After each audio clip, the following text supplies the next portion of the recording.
Okay, Benny, you wanna come back? Why certainly? We going alphabetical. Okay. Well, thank you. Thank you very much. Welcome. Thank you. Do that. Thank you again. You're welcome. I went over to Fort Hey, Benning Eugene. and I loaded up over there. Got a lunch in Take my there. picture. Okay. Get that button there? Is it the white button? Okay. Very simple. Thank you very much. Thank you for your service. Okay. Wait a minute. Wait, take a Wait, picture. Wait a minute. Turn around and say cheese. All right, I got you. Okay, Miss Fran Ruby, you wanna come up Do and, I get one? I didn't. well, Sure. um, Better check it out. I think so. Thank you. It's pretty simple.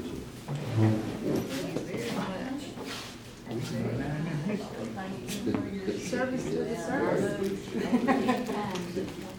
I tell you what. Moving Okay. on. While we're waiting, I want, does anybody know where I was born? Alabama. She Hall? Maxwell Air Force Base. How about that? Yeah. My dad was in the Air Force, and all three of my kids are in the Air Force. Sure work. Okay. So, okay. Let's see, Jan's not here. Johnny?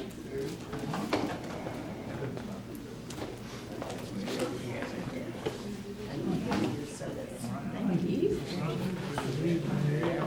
Oh, yeah, I'll let you know. All right, Jean Curl's not here. Joyce, you want to get John's?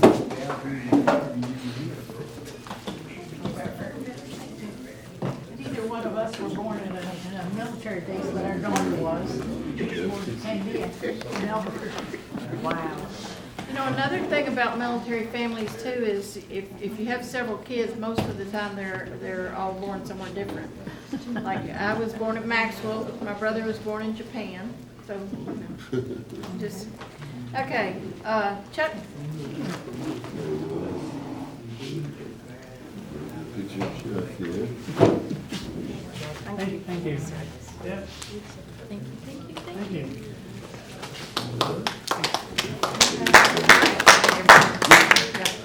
And then we're gonna give one of these to our speaker.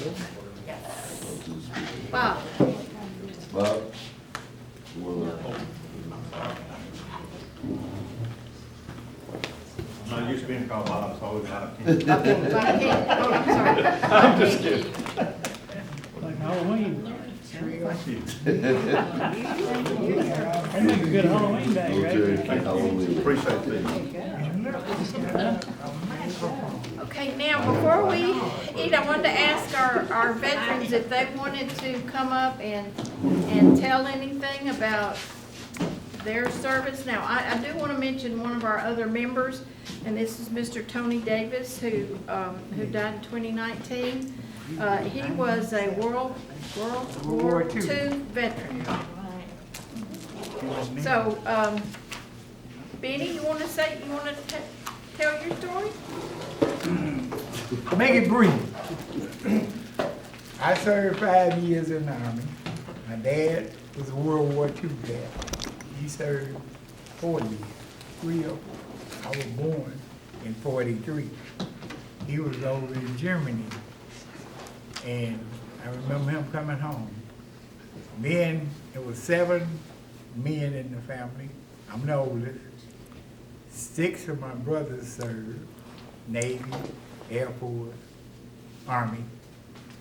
1 didn't, because he got exempt because he had a son. And my oldest son, he served, his wife served. Nephews, nieces, they served. So we got a family too, just like, what about that? There you go. We got family members too that are veterans. And we keep in touch. My brothers up north, they go out every Veterans Day and celebrate. I celebrate down there. Good. That's good. And I learned a lot. Eugene? I'll make it real brief. This has been quite a unique Veterans Day for myself. I never thought very much about being in the military because I didn't want to be in the military. And, but my grandson wrote me a letter, and he wrote a letter to his grandfather for his, I guess, 5th grade, yeah, he's 10 years old, 5th grade class. And I expressed to Harold and Bob tonight, that was pretty outstanding for me to be 79 years old, because he used a word several times that his grandfather was awesome, because I was brave and I had been in the military. And I never thought about it that way, but to hear that come from your grandchild, that's something. So maybe I'll take my attitude for serving time in the military a little more serious. Let's just put it that way, because it was not my #1 thing being a college graduate. I was not, except for the military, but I got drafted. And through my own choices, I ended up helicopter pilot. Yeah, that's right. He's a helicopter pilot in Vietnam. Yes. And the helicopter was hit 298 times, and I think that's what my grandson thinks that I'm brave. Very good. Okay, Ms. Fran, do you have anyone to say anything? I just enjoyed meeting people, and it makes you broad-minded, I think, to see people in different sections of the country. And I think my children are more compassionate by our being in the military. They see two sides of everything. They're not narrow-minded, but they did not have very good experiences going to different schools. That was the only thing. Their education was hard, and it was hard to come to Prattville, you know, because everybody knew everybody, and they were kind of outsiders. We ran into that a lot, but that was the only disadvantage of the schooling of my children that I kind of hated. But I did enjoy moving and meeting different people in different areas of the United States. That's good. Johnny? No, I'll pass. Gonna pass, okay. Jean Carl's right here, and Joyce? Well, you want me to stand up? My husband went in the Air Force in January of '51, and then he was signed to go to air weather school, and I forgot whether that was in Missouri or it was somewhere along there, because I remember visiting once.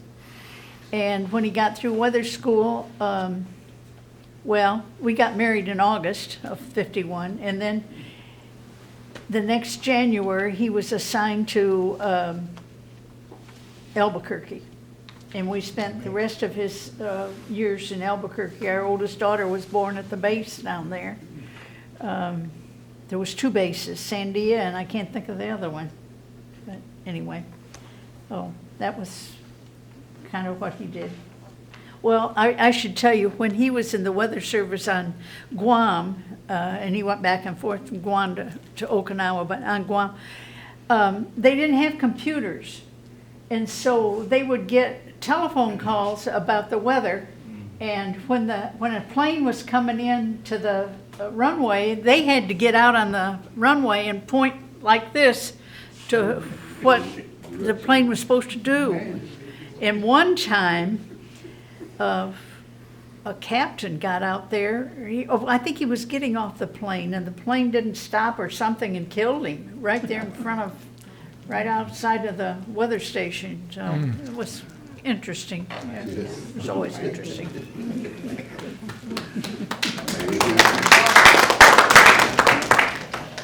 Chuck? I'll get back there. I kind of grew up in a small town in Indiana. We only had like 300 kids in 12 grades of school. You know, and I remember going to the recruiter, and because I was going to join because my brother joined. It's kind of emotional for me. And you take all these aptitude tests, and he come back and he said, we're going to put you in Polaris Field Electronics. And I'm thinking, are you talking to the right person? I grew up on a hog farm. You know, all I did was farm and raise hogs and help with the cattle, you know. But I went to that school. There were 6 of us graduated out of 21. And the last year of my service, I was an instructor at that school. Wow. So it was pretty emotional.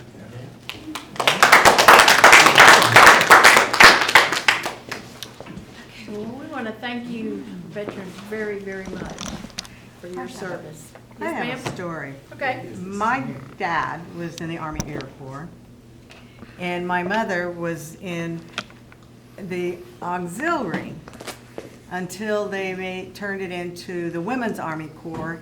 And she and all of the other women that were stationed came to Soldiers Field, and Eloise Roosevelt came and swore all of the, Eleanor Roosevelt came in and swore all of them in to the Women's Army Corps. So I have pictures of them. They're so pretty. They're on the top.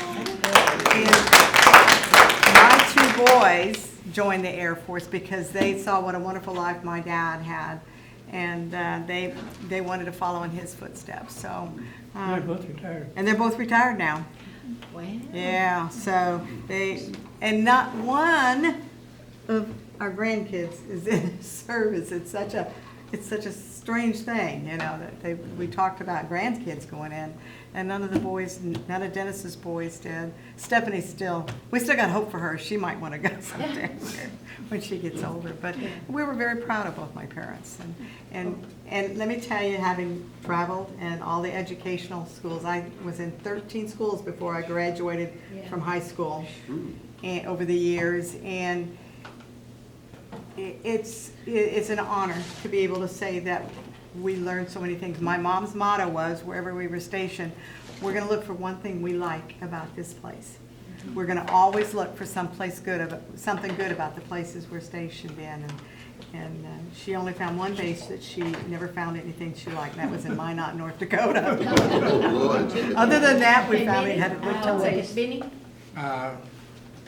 I watched this week, they had veterans who served in the different wards and the different branches.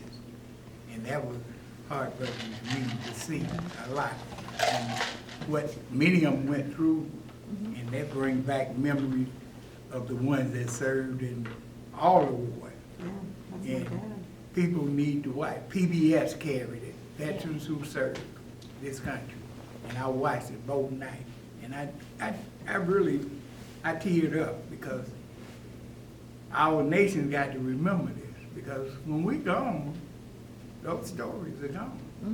We have We various can't tell museums everything. now, all across the United States where they're collecting information on Yeah. soldiers now. You know, we can't tell everything that happened. Yeah. My son works with a group, he works civilian with them, same job almost that he had when he was in, but he's a civilian, and he works with a group in England.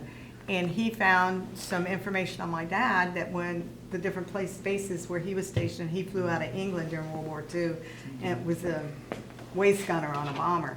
And he said, he asked one of the guys, he said, hey, do you know where such and such a place is? And the guy said, that's, and Christopher says, oh, that's kind of like me asking, somebody asking me from England, come over here, wants to know where, someplace in Kansas is, you know, I mean, he said, but I know that place.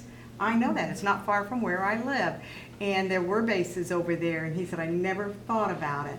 And so the history that they know of for their dad is just, or their granddad is just really, it's been an inspiration for them, and I'm very grateful for all the years that he was able to serve.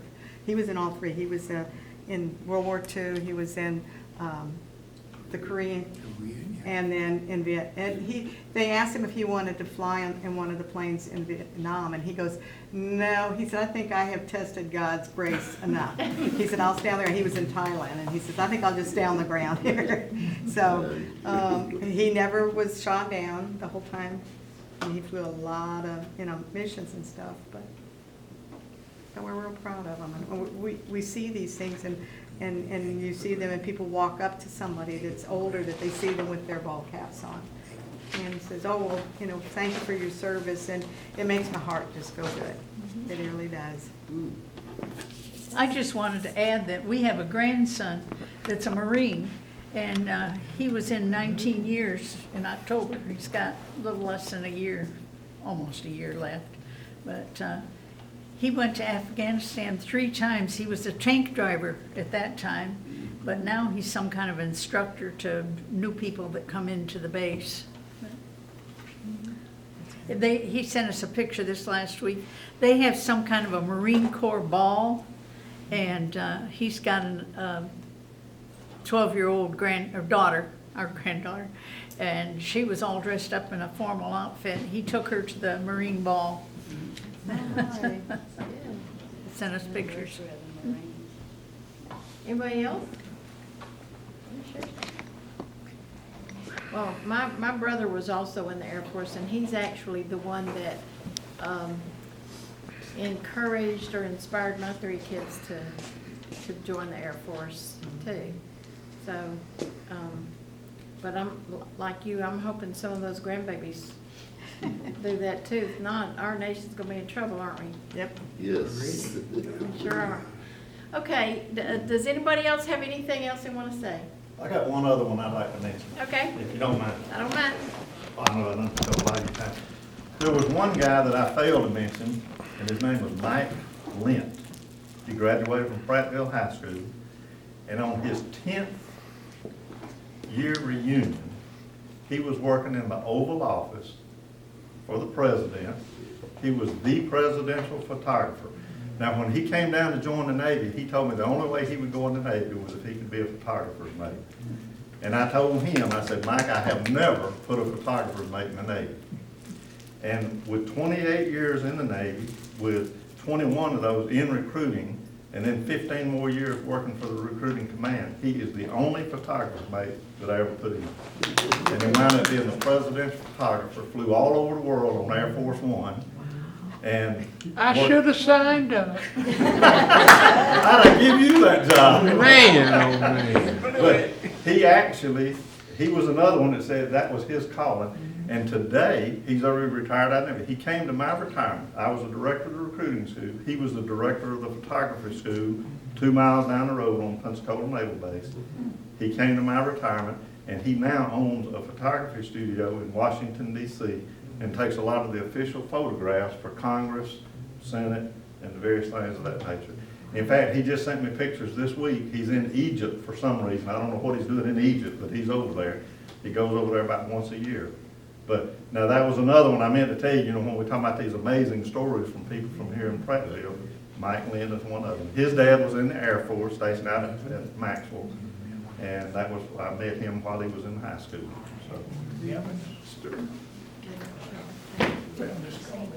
he did. Okay. All right, anybody else? Y'all ready to eat? Yes. Let's eat.